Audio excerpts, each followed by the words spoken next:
오늘은 그 어느 때보다 세심한 주의가 필요합니다. 이 수수께끼를 풀려면 모든 세부사항에 주의를 기울이고 무엇이 중요하고 중요하지 않은지 파악해야 합니다. 준비됐나요? 예. 한 학생이 시험에서 낙제한 후 선생님께 어떻게 하면 점수를 올릴 수 있는지 물어보려 왔습니다. 선생님은 말했습니다. 수수께끼를 풀면 더 좋은 점수를 줄게. 반지 상자에 있어. 강철 테이프보다 나무 바닥에서 들어올리기가 더 쉽지. 상자 안에는 무엇이 들어있을까? 학생은 잠시 생각한 후 정답을 맞췄습니다. 뭐라고 말했을까요?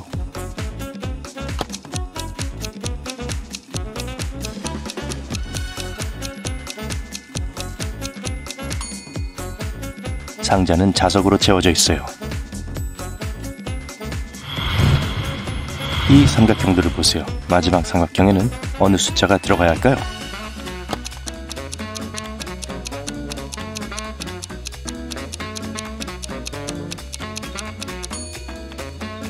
3이어야 합니다. 이 답을 얻으려면 위쪽 숫자에서 왼쪽 숫자를 빼고 결과의 오른쪽 아래 모서리에 있는 숫자를 곱해야 합니다. 이 두 시계는 모두 문제가 없어 보입니다. 하지만 언뜻 보기에만 그래요. 하나는 진짜고 다른 하나는 그냥 장난감이죠. 어느 것이 진짜인지 알 수 있을까요?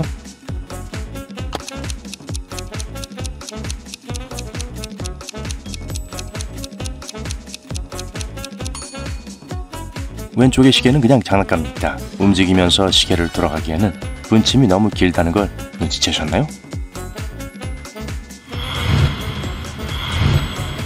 여러분의 임무는 각 행에 4개의 나무가 있는 5줄이 되도록 이 나무들을 분리하는 것입니다. 어떻게 할 수 있을까요?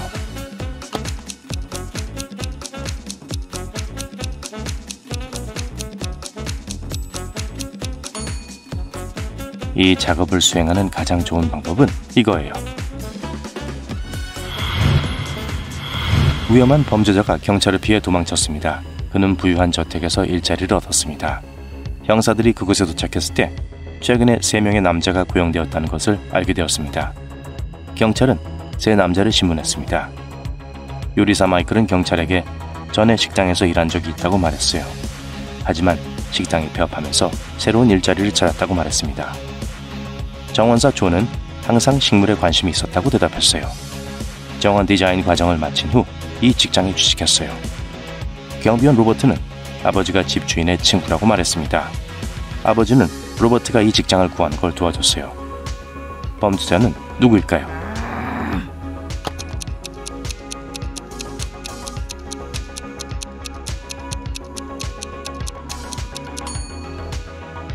요리사예요.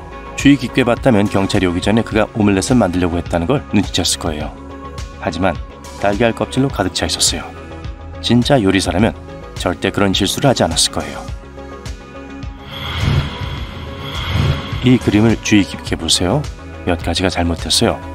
하지만 문제를 더 어렵게 하기 위해서 몇 가지가 잘못됐는지 말하지 않겠습니다.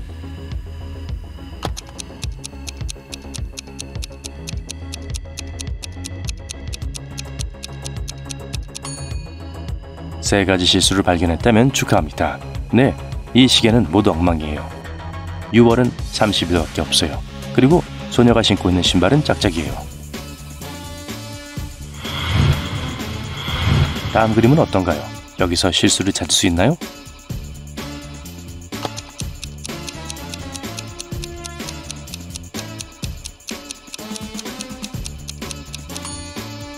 이 그림에는 총 5가지의 실수가 있어요. 우선 당근은 이런 식으로 자라지 않아요. 냉장고처럼 보이지만 안에 빗자루가 있어요. 이 남자는 아마 외출할지 집에 있을지 결정하지 못한 것 같아요. 그의 신발을 보세요. 의자는 다리 하나가 빠져 있어요. 그리고 여자는 진공 청소기 대신 잔디 깎는 기계를 사용하고 있어요. 첫눈에 보기에 완벽하게 평범한 아침 식사는 어떨까요? 뭐가 문제일까요?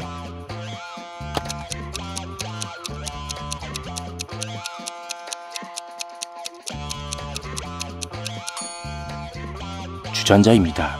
일반 전기 주전자의 경우 최대는 상단에, 최소는 하단에 표시되며 그 반대 경우는 없습니다. 버스를 기다리기에 가장 좋은 시간은 확실히 아니네요.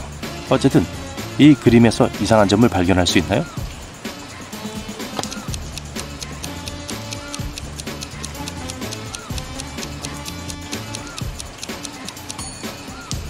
빨간 드레스를 입은 여자는 전혀 젖지 않았어요. 우산이 없는데 비가 쏟아지고 있어요. 자, 셜록, 이 그림에 무엇이 잘못됐는지 알아내세요.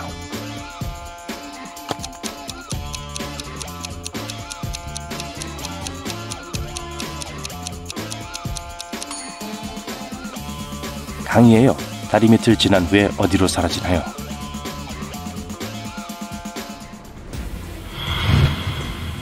한 저택에서 중요한 물건이 도난당했고 용의자는 요리사와 정원사 2명입니다. 정원사는 하루 종일 정원에서 일하고 있었는데 무언가 타는 냄새를 맡고 소방서에 전화를 했다고 했어요. 반면에 요리사는 아침 내내 주방에서 일하고 있었다고 말했습니다. 누가 거짓말하고 있을까요?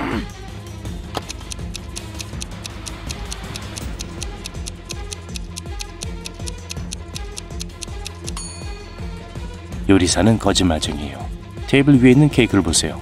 심하게 탄 것으로 볼 때 요리사가 자리를 비운 게 틀림없어요. 이 동물들을 주의 깊게 살펴보세요. 나머지와 다른 동물을 찾으세요.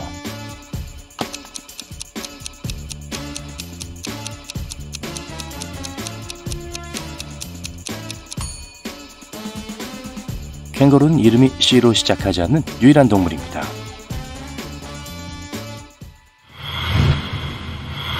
멜리사는 어느 날 저녁 늦게까지 직장에 남아 있었습니다. 집으로 걸어가고 있을 때 이미 어두워졌습니다. 그러다가 한 무리의 사람들을 발견했습니다. 이상하게 갑작스럽게 움직이며 점점 더 가까이 다가오고 있었습니다. 점점 공포에 휩싸인 멜리사는 다가오는 사람들이 실제로 좀비라는 사실을 깨달았어요. 다음 순간 그녀는 포위당했습니다. 흥미롭게도 다음날 멜리사는 부엌에서 야채 샐러드를 만들고 있었습니다. 어떻게 된 거죠?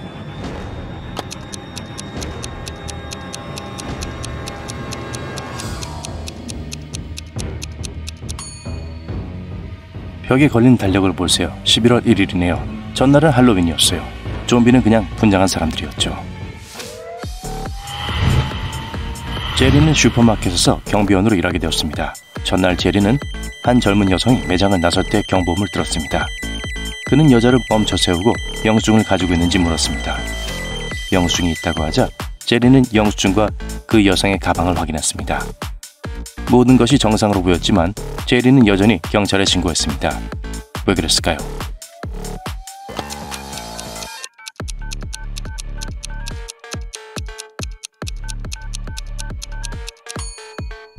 영수증의 날짜가 틀렸어요.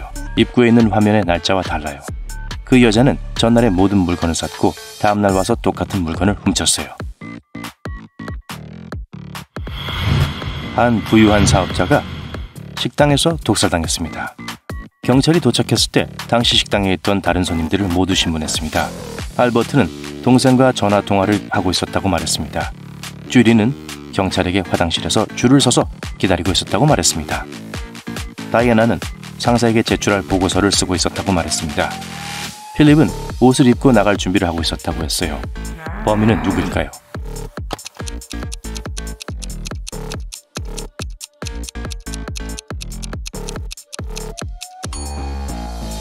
주디예요. 식당에는 그녀 말고는 다른 손님이 3명밖에 없었고 모두 바빴어요. 화장실을 사용하기 위해 기다리는 사람이 있을 리가 없죠. 기차와 함께 와서 기차와 함께 떠나지만 기차에는 아무 쓸모가 없는 물건입니다. 그럼에도 불구하고 기차는 그것 없이는 갈 수 없습니다. 무엇일까요?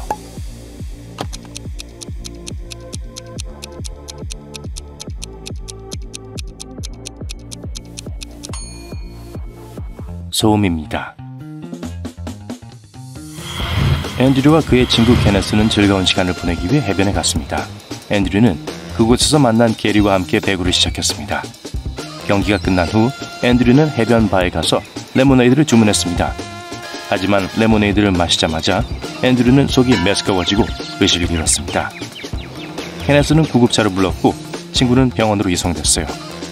앤드류는 독을 마신 것으로 밝혀졌죠. 경찰은 용의자들을 신문했습니다. 케네스는 바텐더가 앤드류의 음료에 뭔가를 넣은 게 분명해요 라고 말했어요.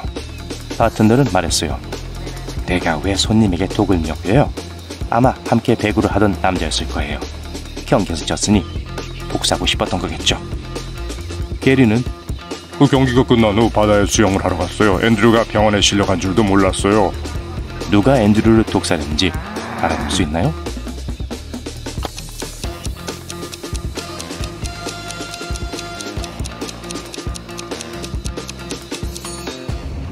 바텐더였어요. 게리가 게임에서 졌다고 거짓말을 해서 누명을 씌운 거죠. 티나와 베티라는 두 소녀가 숲에서 길을 잃었어요. 얼마 후 두 소녀는 열매가 많이 자라는 공터를 발견했습니다. 그때 둘은 배가 고팠어요.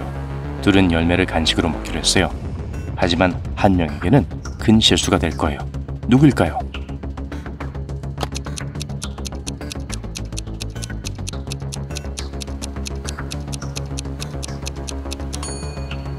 베티는 멸종 위기에 처한 식물의 열매를 먹고 있어요. 그걸 먹으면 안 되지만 먹는다고 죽진 않을 거예요. 반면에 티나가 먹고 있는 열매 옆에는 새가 있는데 죽은 것 같아요. 그 열매가 소녀에게도 독이 될 수 있다는 뜻입니다. 먹기엔 너무 위험해요. 티나, 내려놓고 가는 게 좋을 거야.